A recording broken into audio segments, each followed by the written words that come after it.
नमस्कार मैत्रिणींनो, लग्नानंतर होईलच प्रेम या मालिकेच्या 9 एप्रिलच्या एपिसोडमध्ये आपण पाहू की बेडरूम मध्ये लग्नाची फ्रेम पाहून काव्याच्या तळपायाची आग मस्तकात जाते आणि ती पार्थला याबद्दल जाब विचारते की ही फ्रेम या रूम मध्ये कोणी आणली. पार्थ काही उत्तर देणार नाही. त्या आधीच काव्याचा मोठा आवाज ऐकून नंदिनी, जीवा, मानिनी, विक्रम आणि घरातील सगळेजण या दोघांच्या बेडरूम मध्ये येतात. काव्या पार्थला म्हणते, तुम्हाला माहितीये ना आपलं लग्न कोणत्या परिस्थितीत झालंय आणि त्या लग्नाच्या अशा आठवणी पाहून मला आणखीच त्रास होतो. तरी सुद्धा तुम्ही ही फ्रेम पुन्हा वर का ठेवलीयेत. काव्याचा रुद्रावतार पाहून सगळ्यांनाच खूप राग येतो. नंदिनी काव्यावर चिडून म्हणते, काव्या बस झालं, तू एवढ्या जोरात का ओरडतेस. काव्या म्हणते, ताई तुला माहितीये ना आमचं लग्न कोणत्या परिस्थितीत झालंय. मला त्या कोणत्याच आठवणी नकोय, पण या घरातील सगळेजण पुन्हा पुन्हा त्या आठवणी माझ्या समोर आणतायत. वसू आत्या काव्यावर ओरडून म्हणते, एका फ्रेमवरून इतका मोठा गोंधळ घालायची काही गरज नाहीये.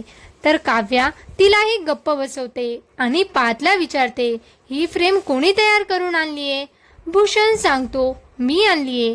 काव्याला मोठा धक्काच बसतो आणि ती म्हणते, या घरात कोणीतरी चांगलं आहे असं वाटतं की ते दुसऱ्या पार्टीत जातं. भूषण काका, तुम्ही असं का केलं. त्या दिवशी तर तुम्हाला माझ्या हातचं श्रीखंड किती आवडलं होतं. मग मला त्रास होईल अशी फ्रेम तुम्ही का तयार करून आणली. तेव्हा मानिनी काव्याला म्हणते, काव्या त्यांना काही बोलू नको, मी त्यांना फ्रेम तयार करून आणायला सांगितली होती. काव्या म्हणते, मानिनी काकू तुम्ही तर किती चांगले आहात, आईसारखं आम्हाला या घरात सांभाळतात. मग आमच्या लग्नाची फ्रेम का करून आणायला सांगितली. या फोटोचा मला त्रास होतो. मला हे लग्न नकोय. मी हे लग्न कधीच मान्य करणार नाही. काव्या सगळ्यांना काही बाही बोलते. हे पाहून नंदिनी तिच्यावर ओरडते आणि म्हणते, बस झालं काव्या, घरातील मोठ्या माणसांना तू असं बोलते. मानिनी काकू आपल्या सासूबाई आहेत, त्यांच्याशी या भाषेत बोलायचं नाही. गप्प बस. आपल्या आईबाबाने आपल्यावर असे संस्कार केले नाहीयेत. काव्या चिडून म्हणते, ताई तू येऊन जाऊन आपल्या आईवडिलांना ह्यामध्ये का आणतेस. प्रश्न इथे एवढाच आहे की हे लग्न मला मान्य नाही. मला माझ्या मनातलं सगळ्यांना सांगायचंय. मी या संसारात राहू शकत नाही. या संधीचा फायदा घेऊन वसू आत्या मानिनीला म्हणते, पाहिलं का मानिनी, तुझी ही मोठी सून, तिला हे लग्नच मानायचं नाहीये तर ती येथे या घरात का राहते. आपण इथे का थांबून घेतलंय तिला. तेव्हा पार्थ म्हणतो, ही आपली रूम आहे, आमच्या लग्नाची फ्रेम आहे. इथे काय ठेवायचं काय नाही हा आमचा निर्णय. त्यामुळे यात कुणी नाही बोलायचं. त्यामुळे सगळे आपापल्या खोलीमध्ये निघून जातात.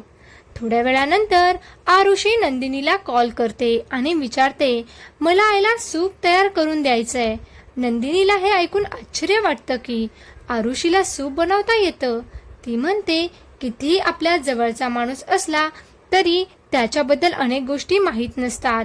यावरून आरुषी नंदिनीला विचारते की तू कोणाबद्दल बोलतेस. तर वसू आत्या आणि रम्या एकमेकांशी बोलत असतात. एका फोटो फ्रेममुळे काव्याने इतका मोठा गोंधळ का घातला हे त्याच्या पचनी पडत नाही. काव्या नक्कीच काहीतरी लपवण्याचा प्रयत्न करते असं त्यांना वाटतं. नंदिनी आरुषीला विचारते, तुला काव्याचं काही सिक्रेट माहिती आहे का जे मला माहित नाहीये. तर आरुषी सांगते, मला असं काहीच माहित नाहीये. रम्या वसू आत्याला प्रश्न विचारते, आजकालच्या मुलींना लग्नाबद्दल काय अपेक्षा असतात. वसू आत्या सांगते, मुलगा हँडसम असावा, जास्त पैसे कमवणारा असावा, त्याचबरोबर प्रॉपर्टीवाला असावा, अशीच त्यांची अपेक्षा असते. रम्या म्हणते, बा पार्थकडे सगळं आहे तर काव्य असं का वागते. वसू आत्या म्हणते, तेच आपल्याला शोधून काढावं लागेल ना. तेवढ्यात रम्याला आठवतं की जेव्हा ती काव्याच्या रूममध्ये जेवण घेऊन गेली होती तेव्हा काव्या मोबाईलमध्ये काहीतरी ऐकत होती आणि नंतर रम्याला पाहून घाबरली. नक्कीच काव्याच्या मोबाईलमध्ये काहीतरी असेल असा विचार करून या दोघी काव्याचा मोबाईल चोरण्याचं ठरवतात. नंदिनी तिच्या रूममध्ये येते. जीवा खूप चिडलेला असतो.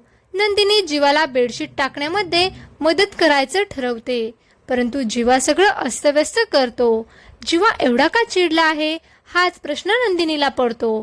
पुढील एपिसोडमध्ये आपण पाहू की रम्या काव्याचा मोबाईल चोरणार आणि तिला पासवर्ड सुद्धा कळेल, परंतु ती जीवा आणि काव्याचा फोटो पाहणार याआधीच नंदिनी तिला रंगे हात पकडेल आणि ती रम्याला याबद्दल जाब विचारेल. मग आता पुढे काय होईल हे जाणून घेण्यासाठी व्हिडिओला लाईक करा, शेअर करा आणि चॅनलला सबस्क्राईब करायला विसरू नका. खूप खूप धन्यवाद.